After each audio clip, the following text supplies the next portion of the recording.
Hello, and I am Jeffrey Burtis of the Stadium Junkies Media, and this is another episode of Squared Table Talk. This time we will be talking about WWE Smackdown Live. And who else is joining me on this table talk? Tony Lopez. James Bella. Alrighty, first of all, let's kick off with Smackdown. We had Kevin Owens gloating about his victory over AJ Styles in Battleground. AJ Styles came out. He's like, no, give me a rematch. Oh, before that, he was about to restart the U.S. Open Challenge beginning next week. AJ Styles was like, no, give me my rematch now. And then the list. Gentlemen, you just made the list. Chris Jericho is back. First of all, can I get your thoughts on Jericho coming back to SmackDown Live? I wonder if his tour was successful. Wow. What? Oh my goodness. But yeah. But let's just be real. Jericho is the GOAT. Jericho is one of the greatest. Jericho is the first undisputed champion. Okay. Don't let him tell you twice either. Okay. Jericho. Else, you know what happens to people that don't remind that he's undisputed champion, the first ever? Do you know what happens to people? We need to be reminded. What happens? You just made the list. So, and he wants a rematch on Kevin Owens. Has a valid point. He never did get his rematch, right? Yeah, it's true. So, and then as KO was walking back to the entrance ramp, here comes the money. Shane O'Mac. Yeah, here comes the money. Money. And he shows up, and guess what the main event is for SmackDown Live? I swear to God, if you tell me it was a triple threat. Wow, you are so good. A triple threat for the U.S. title. Holla, holla. At least it's people we like. Yes, that's true. Actually, that is something I can actually contest. The fact that it's a triple threat that we care about. Yes, I can all agree on that. The main event for this week's SmackDown Live was Chris Jericho, Kevin Owens, and AJ Styles for the United States Championship. WWE versus Ring of Honor versus TNA. Oh, wait. This is all WWE. My bad. Sorry. Just stop. What was that? Kevin Steen versus who? Hey, AJ Styles versus Chris Jericho. God. Next up, we had another match, a rematch of Battleground, Shinsuke Nakamura versus Baron Corbin. This match was a lot better than their showdown in Battleground. It was a physical match. Nakamura got a slew of offense in Corbin and eventually hit the Kinshasa for the 1, 2, 3. So we got a clean pinfall. Why was this not at WWE Battleground? I am not sure. James, Tony, your thoughts? What the crap is Brian James doing in the back? Can he book a good match, please? I mean, on at least on a pay-per-view? Come on, Road Dogg. I'm starting to think that a bunch of the talent or a bunch of the writers or members of management, anyone who's influencing what's being booked, I think they were moved to Raw the past 3 months. Well, I know for a fact Brian James is still sitting in the back, so from SmackDown at least. Okay. That's all I can really say. Because go ahead. Watching the match, my first thought is, okay, I understand that you're trying to protect on pay-per-view, but then on free TV where everyone sees it, and you decide to not protect the Money in the Bank winner. And not only that, I'm starting to think that depending upon the wrestler, let's admit, Corbin is good as more of a brawler, not more of a technician. And so I think that exposes Shinsuke a little bit. He's really good with people who are technicians and free flyers versus someone who's more of a brawler. Yeah, makes sense. Made perfect sense. As much as I want to say it's a lot more exciting the second time around, it wasn't. It's not as great as any match that it should be with Shinsuke Nakamura. Mm-hmm. Moving on now. We had a backstage segment between Naomi and Natalya and Carmella where after Naomi got disrespected because Naomi came in at Battleground, tried to shake Natalia's hand. She's like, "Nah, I'm walking away." And Natalia says to Naomi that she's turned that women's championship into a joke and making it look like a kid's toy, and not respecting tradition in the past. Did she go through the time that they had a diva belt? and then Naomi's like, "Keep throwing your shade. At SummerSlam, you're going to be blinded by the glow." As Natalya stepped away, Carmella entered to remind Naomi, "I'm watching you." Basically. Ooh, they're teasing. I like the teasing. I like that. Wait, James, are you all right, man?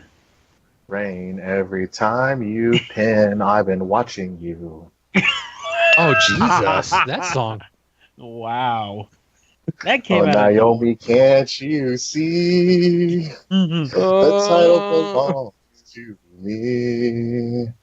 Oh God! When James Ellsworthy comes my way, oh my God! I will cash that day.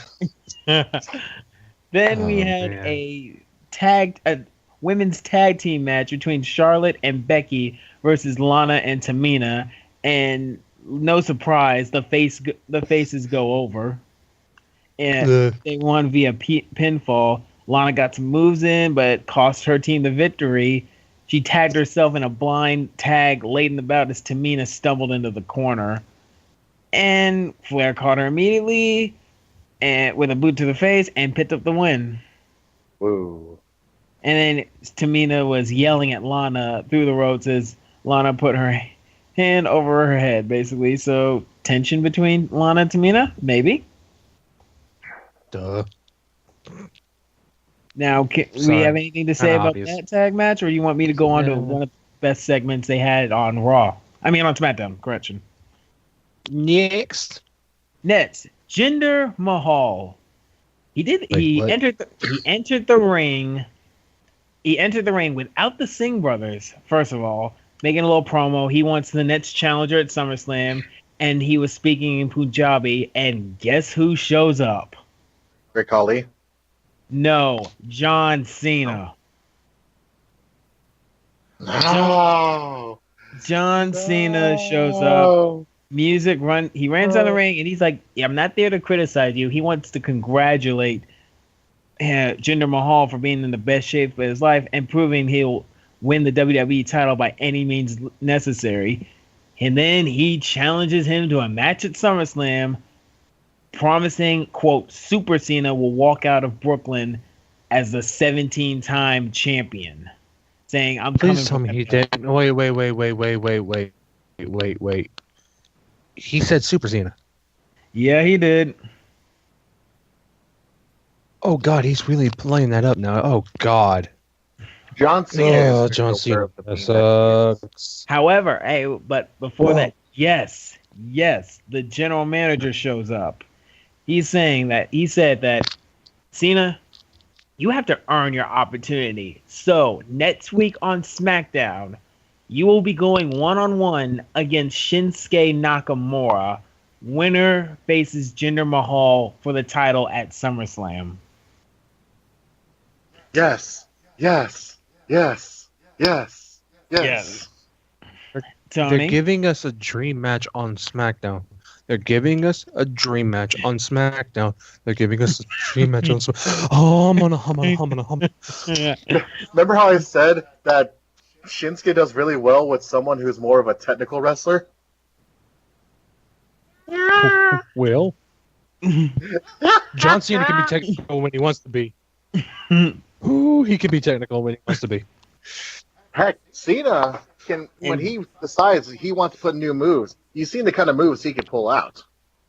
Also, he pulled it out with Kevin Owens. Shinsuke Nakamura has technically not been pinned on SmackDown. Oh, this is true. He is I'm not really been worried pinned. about a DQ now. He has not been pinned. I'm not. I'm actually more worried about the fact that he's going to end up in a triple threat match at SummerSlam. That's what I'm starting to think. Either that or a DQ because Corbin decides to come out. I didn't have these Ooh, thoughts. what if Corbin cashes in at SummerSlam? Ooh. Yeah. Ooh, Yeah. What if we get 2 cash-ins at SummerSlam?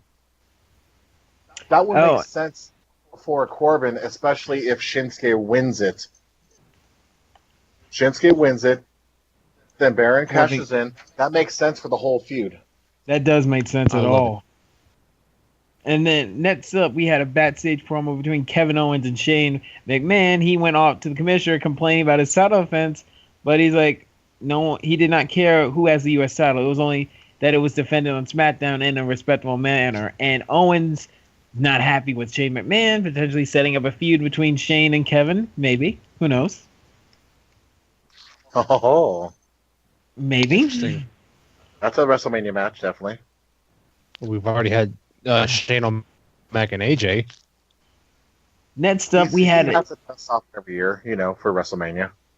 Next up, we had another tag team match between Sami Zayn and Ty Dillinger versus Mike Kanellis and Aiden English. By the way, Aiden English beat Ty Dillinger weirdly on Battleground, by the way, on the kickoff show. 10. But the faces were clearly going to win this. It made sense. Sami and Ty Dillinger, their faces were going over, and the heels lost in this one.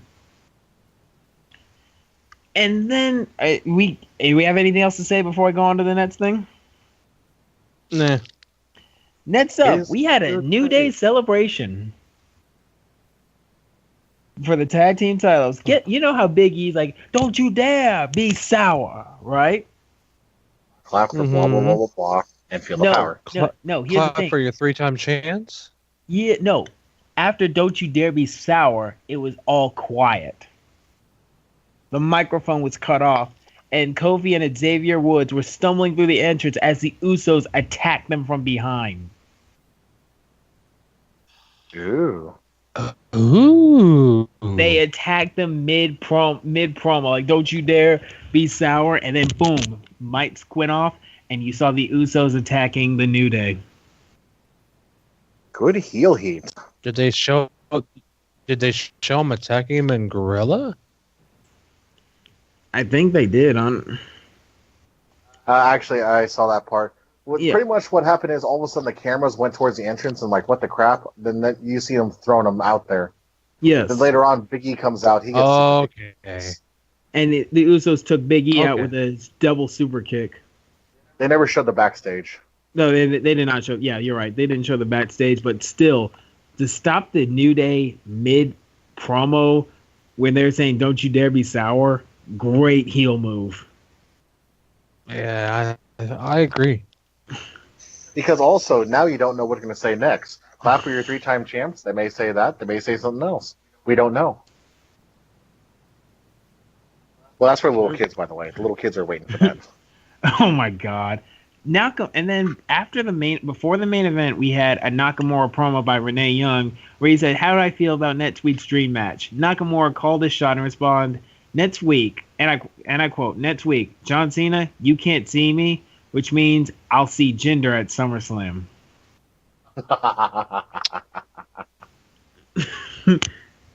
And he said that in English. Good job. Good job. Good job.